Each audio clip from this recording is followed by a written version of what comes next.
Anna Kasparian is probably one of the most prominent members of left-wing independent media. She works for the Young Turks, and she is no stranger to screeching, unhinged leftist rants like this one on abortion.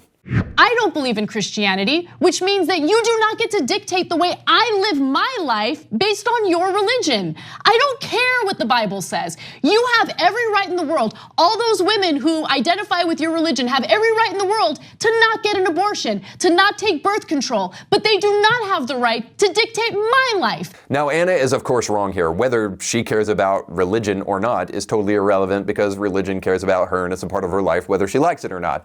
It pokes and prods and surrounds every single person in Western culture, and it always will. Sorry. Moreover, though, Anna is wrong because she fails to recognize how the Bible perfectly coheres with science on the issue of abortion. Every biologist on the planet worth his degree will tell you that life begins at conception. It takes a leftist to come in and then suggest that life has gradations based upon gestational age. So it takes a leftist to come along and tell us that a baby is just a fetus until we say so.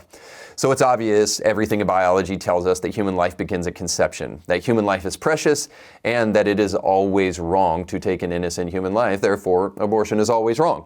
But horrible takes on abortion aside, something interesting has been happening with Anna. She's experienced a conversion of sorts and has been making the rounds denouncing the left and Democrats, even going over to the light side of the force and joining Glenn Beck on his show to discuss her conversion.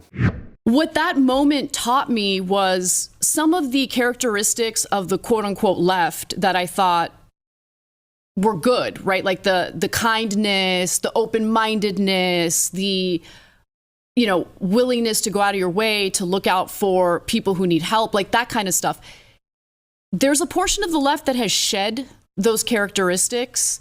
They've taken on a more nihilistic approach to things, and they don't even believe in reforms. They just believe that everything about every political system, every program we have, every institution we have is just worthless and we need to burn it all down.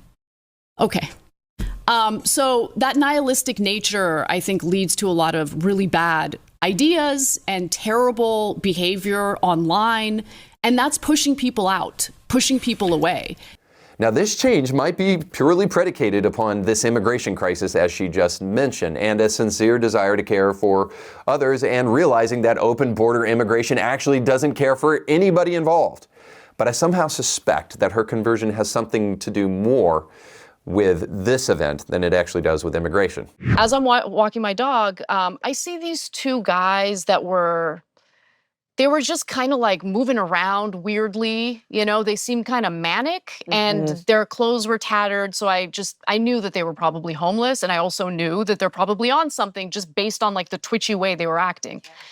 But living in LA, there's homeless people everywhere, right? So I've never had problems. I didn't think anything of it. But as I was bending down to pick up my dog's mess, one of the guys like grabs me by my hips and he had an erection. Oh, God. And just starts like humping me. And I didn't know what to do. Like I was terrified. I didn't have a weapon on me. Yep. Like I had no way of defending myself. I didn't know how far it was gonna go because it's two guys. I'm by myself with my little dog. It was one of the most terrifying things ever. No, I can certainly understand how that encounter would influence change in somebody. And it's not just simply because soft on crime DAs and the legalization of rampant homelessness and pot everywhere in every major city, especially run by blue politicians, would create a less safe world for all of us. But it's more than that. I think brushes with death and real pain make us reflect on things that are much more existential and really it makes us evaluate our life. When those moments come, we realize that we need something firm to hold on to. This is why I can't help but hear in what Anna says about nihilism a cry for something more than godless atheism. The left has been promoting that kind of thing for decades, and it has caused our society to unravel. when you don't know if a baby in the womb is truly a baby, and then you don't know truly what your biological sex is because a gendered feeling may come along and change all of that, we find slowly but surely that the left has tried to destroy everything it touches. So the left, the media, the academy, and Democrats, but now obviously I'm repeating myself, have all done their darndest to deconstruct Western civilization and every single definition that we kind of think about when we think about reality. And by the way, they haven't just stopped at trying to destroy all of reality. They've also really focused in on one of the most important building blocks of Western civilization, the Christian faith. So when Anna talks about nihilism, what she's really referring to is the eventual outcome of atheism. And let me explain that to you. Even before we get to any theological concept or the necessity of religion, atheism in and of itself leads to nihilism because it is not just a rejection of God, but it's a rejection of the good. And it's a fixation on the natural world, because I would argue that atheism is basically predicated upon the philosophy of naturalism. And that is the idea that only that which is sensate, that which derives from our senses and can be proven, is the only thing that is real. Outside of that, everything else is just a fabrication, maybe something we ate, bad pizza, I don't know. So this idea of the natural universe being the only thing that can predicate truth to us would ultimately leave us with nihilism, because it would totally restrict our understanding of human aspiration and human ideation. In fact, all technology, I would argue, is predicated upon the idea of faith. Think about going to the moon. Now, you would say the thing that brought people to the moon is science, dude, not faith. Well, when people didn't think that you could put a man on the moon, what was the catalyst to help them believe that they could do the impossible?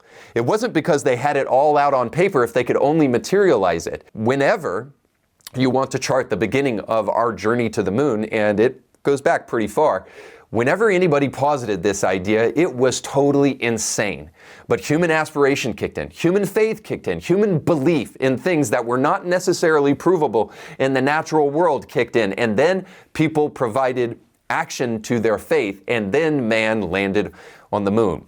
All that to say this: the greatest achievements in human history were predicated upon human action. They were predicated upon natural physical laws, but they were also predicated upon a belief that you might be able to do something that seemed impossible. See, that faith is the catalyst for all good things in society, and it cannot be rooted in naturalism alone. That's why you need more than atheism, which ultimately leads to nihilism, because if you don't have faith in anything but the sensate, you would never believe in anything other than what's right before your eyes. And there's enough to make anybody depressed with that. All that to say, human aspiration is predicated upon faith, and without faith, you have nihilism.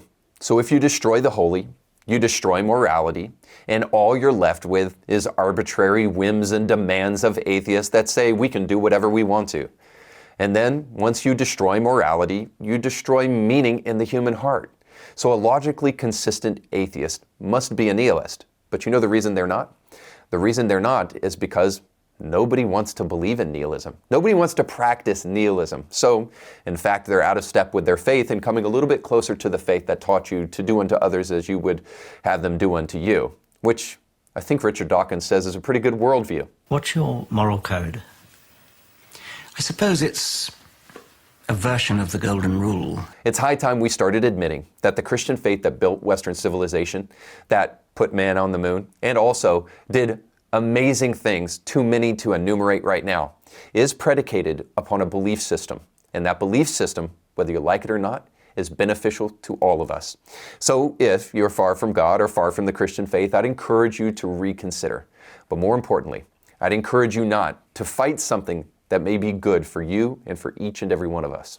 Once you get that honest, you might be willing to consider the biggest argument that I have for all of this. You don't have to take my word for any of it. See, God is real, and Jesus Christ said, if you seek me, you'll find me. So all you have to do is put it to test yourself. And I don't mean just merely go to church. I don't mean merely just go grab a Bible for the first time, but I mean actually and earnestly seek God. All right, that's all the time we have for today. Thanks so much for watching. Don't forget to check out our show sponsors today and become a member of Indie Thinker. If this show was beneficial to you, I can only promise you that the free audiobooks, the movies, and all the things we're giving away as perks for those who become members, and the free audiobook we're giving away exclusively this month, The Pursuit of God, all of that will help only deepen your faith, and you'll be glad that you became a member. So you need to go to indiethinker.org/support. But most importantly, don't forget to like, share, and subscribe, and go with God. So you just got done watching a small excerpt of a much larger episode. You can find the link to that full episode down below in the description of this video. So you definitely want to check that out, because if you like that clip, you'll like the much larger episode. And while you're at it, don't forget to like, share, and subscribe, and click that little bell to be notified when great new episodes of Indie Thinker come your way. Thanks for watching.